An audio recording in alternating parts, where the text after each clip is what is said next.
Hi, this is Blair Thielmeyer. Thank you so much for joining us here on a LinkedIn Live special interview of the Healing Medicine newsletter. So today I have Christina Fontana, the Pharmacist Coach, joining me for a very special conversation. Christina, thank you so much for being here today. Thank you so much for having me. I'm so excited to dive into this conversation with you about healing.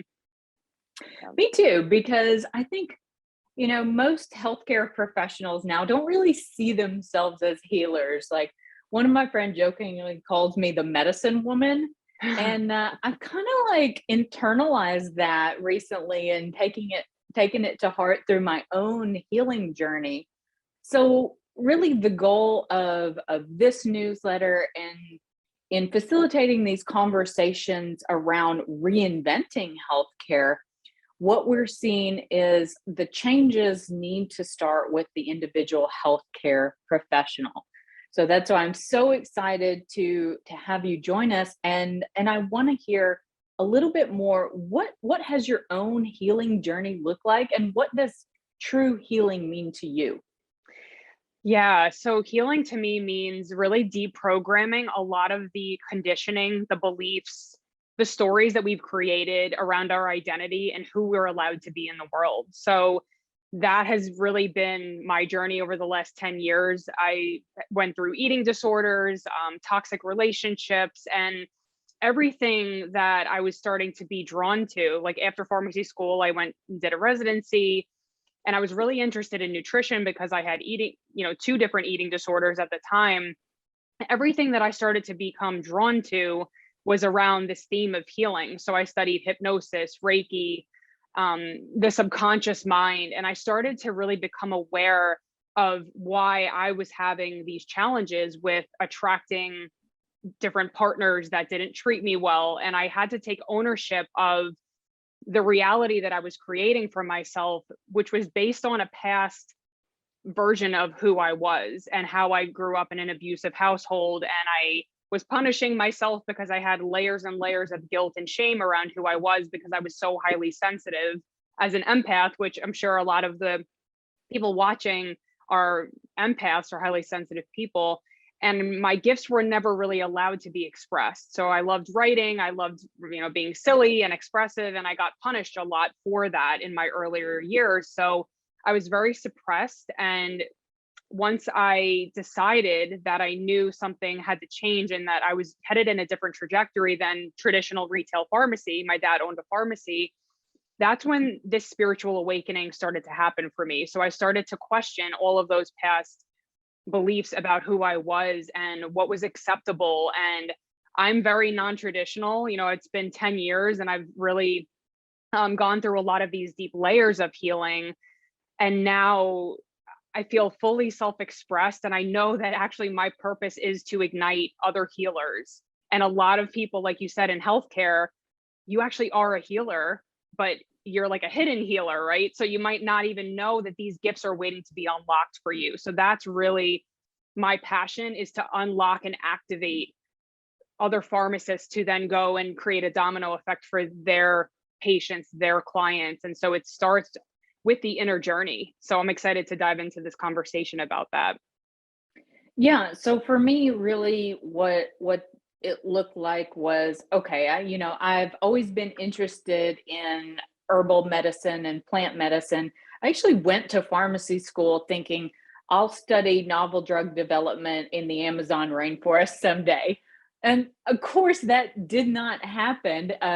Sort of. I mean, my journey is coming full circle now as I'm getting back into traditional plant medicine. But for me, it was the idea of this is what it looks like to be a pharmacist. This is my identity as a pharmacist. Yeah. So challenging that identity for me was like, okay, well, if I'm thinking outside of the box, because I love what you said about creativity. To me, my business and I think business in general, especially for small business owners, is self-expression. It is my way of expressing myself, expressing my gifts, expressing my ideas and opinions. And to me, that's what healthcare professionals, pharmacists especially, have kind of felt like they would be shamed if they shared some of their more non-traditional methods of healing. Yeah. So what needed to happen, or what needs to happen in healthcare or in pharmacy, so that we can begin to approach a more integrative role that includes both traditional, modern allopathic methods of healing, combining them with more complementary, holistic methods of healing. Well, I think I love what you said about really thinking outside the box, because when you're boxed into this limited identity of this is who I'm allowed to be, then your gifts can't come through because you're worried about looking bad or sounding too woo woo or whatever that is. So really, when you were asking that question, I was like, it's the fear of looking bad, because we Yeah, don't want to feel that. unprofessional. Yeah, exactly. And it's like, I want to empower other pharmacists to know that you can express yourself. It doesn't have to be this rigid in a white coat, wearing, like, having your hair slicked back or whatever. It's allowed to be that freedom of expression. And when I was hearing you say before about creativity, it was like the image that came to my mind. It's like you're projecting a frequency out into the world that is your soul frequency of why you came here and the work you're here to do. So allowing yourself to just move past those fears. That's actually a lot of what I work with. I'm sure you do too in your work with helping pharmacists to bust past those fears, because there's a lot of the fear of looking bad or fear of shining or rejection and all of that really does impact your income and the clients and the patients that are actually waiting for you to shine as your true self so that they can actually find you. So that's the inner work that has to happen for pharmacists and leaders to be able to shine their true frequency, their true energy, to begin attracting the people who are actually waiting for them. Yeah, and I think, when I kind of first started, I expected it to be like a huge aha moment. Like just everything is revealed in this big moment of like, here is your passion, Blair. Here's your purpose. Here's what you're meant to do. And what I actually found is a lot of this progress happens in stages. It will almost, I compare it to living on a plateau and then up leveling, and then living on a plateau and then up leveling. And there's certain things to facilitate that up leveling, Yep. but most often for many pharmacists, many of my clients, and probably yours too, it happens in here and in here. Yeah. Because when we approach business or we approach healing with this mechanical, logical, Analytical. analytical approach to healing and healthcare, which is, we understand physiology, we understand biochemistry, we understand pharmacokinetics, but we can't explain the placebo effect and the mind-body connection very well in modern medicine right now. I feel like we're getting there, and that's part of this healing that needs to take place in healthcare to combine true patient-centered care. I think it needs to include a process for coaching these patients and kind of helping them uncover the layers of, well, I thought I was doing everything right because I was taking my medicine every day and I was following the standard American diet, which is like, 10 servings of bread a day and, all of that stuff. So when I'm talking about the mindset shifts and the identity shifts that I went through, some of it was the imposter syndrome. Some of it was, I'm going to be seen as unprofessional if I start talking too much about complementary and alternative methods of healing. Yeah. Even though I was using those personally, I was still somewhat, there was still some shame there around, using things like meditation in my daily life that were Yeah. having huge implications, positive implications for me in my life. So where do you think that kind of comes from in healthcare? Where is the pushback or the closed-mindedness in modern medicine coming from?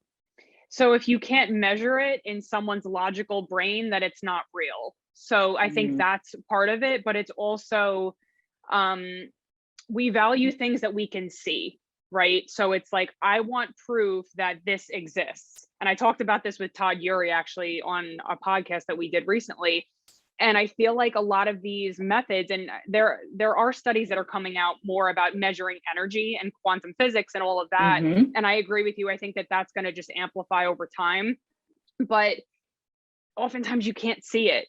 But what I want to challenge people with is you can't see gravity either, but we all know it exists, right? So I think that the more science advances and people can start to see the proof that this actually gets translated into practical, tangible things for them, whether it's for your health or it's for business, I think maybe that's part of it.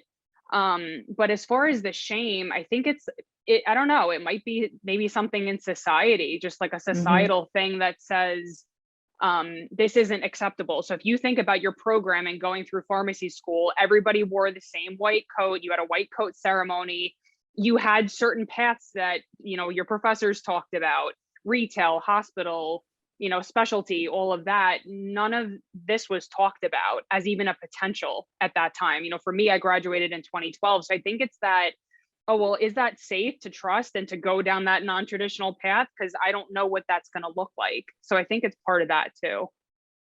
Yeah, I really see this opportunity because right now, there are sound healers, there are Reiki healers, there are acupuncturists that are out there doing great work, and they there isn't a protocol in place to figure out how does the mind body connection play in. And it doesn't necessarily, we're not talking about structured professional therapy. We're talking about introspection. We're talking about self awareness. We're talking about biofeedback and getting used to being in touch with your own emotions, especially emotional triggers. We talked about that before we started recording.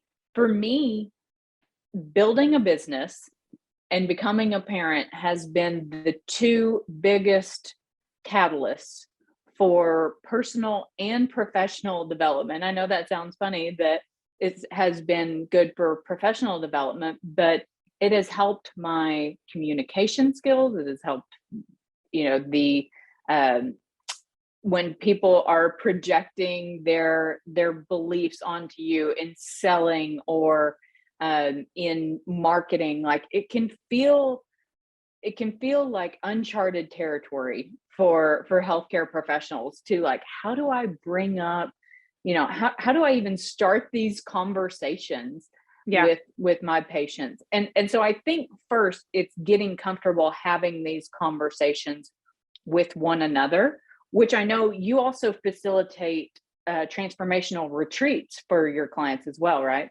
Yeah. Yeah. So I do rapid transformation work and I'm extremely intuitive. So talking about not being logical, right? Really using your heart, I'm able to kind of dial in right away and see what's blocking the person from true self-expression. And I take them through a journey of, and whether it's a program or a retreat, and helping them to shift very quickly some of these blocks that we've talked about. So imposter syndrome, the fear of being seen, perfectionism, rigidity, because a Mm, lot of it comes back to the body. The body is the subconscious mind. So we're holding all of this constriction out of, shame, guilt, fear, these lower frequencies, and not really allowing our light to expand. So I'm helping people release a lot of these very dense emotions and traumas that have been keeping their light hidden. Again, like I said, a lot of people might not even be aware that they have these gifts, but the more that you do this transformation work, you start to become aware, oh, wow, I actually really am drawn to that.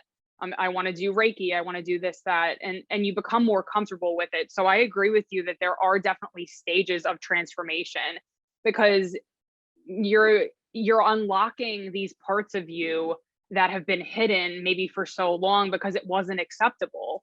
So it's allowing this process. And sometimes, like you said, the awakening comes from a challenging experience or a health crisis or a divorce or whatever that might be. That is your portal for transformation, to become more of who you really are, which is what it sounds like happened for you too. Like, you're peeling back these layers of how you want to be showing up for your kids and for your business and all of that.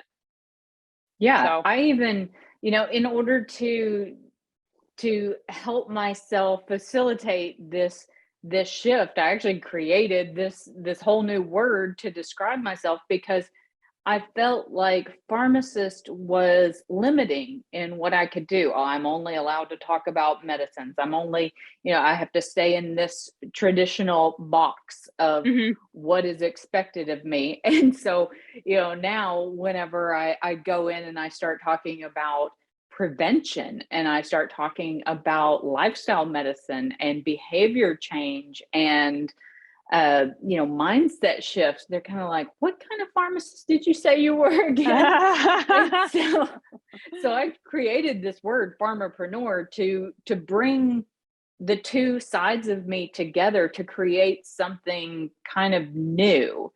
And that was helpful. And it's also helpful for my clients to figure out what is their identity. So it's uncovering a lot of layers of who you've been told, who you are your whole life. I am a pharmacist, I am a mom, I yeah, am Catholic, I am an Arkansan, I am, this. And being able to shed those layers, and who am I in my heart, who am I in my soul, yeah. and leading from that. And I think that when you can uncover and you can get to that place of authenticity, your clients feel that, and your patients feel that, and they feel the connection. And that's I feel like what is really missing in healthcare is that connection between the healer and the person looking for healing. I literally just had this conversation with a client this morning. So I'm like, oh, of course this is coming up. It's so true. And I love how you said it's like really because the mind goes to fear, but when we move to the heart and the soul is expansive, it's unlimited, it's creating these amazing possibilities. That's when you tap into your infinite ability to really help people and come from that heart-centered connection. So I completely agree. And I think the connection comes from releasing these barriers that we have around our heart, that we have to, you know, be a certain way or think a certain way or communicate a certain way. That doesn't allow this to speak and be the forefront of your business. And that's where you really can connect with people and develop trust and help them actually get better results, because when people trust you, anything is possible for them. So I think especially for coaches, you talked about coaching before, it's like developing that rapport and that heart-centered connection, like, hey, I get you, I see you, because that's really what patients want. They don't really care, Mm, in my opinion, about certifications. They're like, hey, can you see me? Can you hear what, like, I'm in pain right now, I'm struggling. That's what it's about. I love that. And I think to build that compassion muscle, you really need to learn how to show it to yourself first. And Yeah. so self-compassion, self-forgiveness, that was a rough lesson to learn. It's like, I mean, we want to forgive ourselves last. We want to show ourselves compassion last, especially as as women. There's a lot of pressure to keep performing and be this superhero, especially women in healthcare, or those in professional roles, high achieving, perfectionist type of Yeah. people.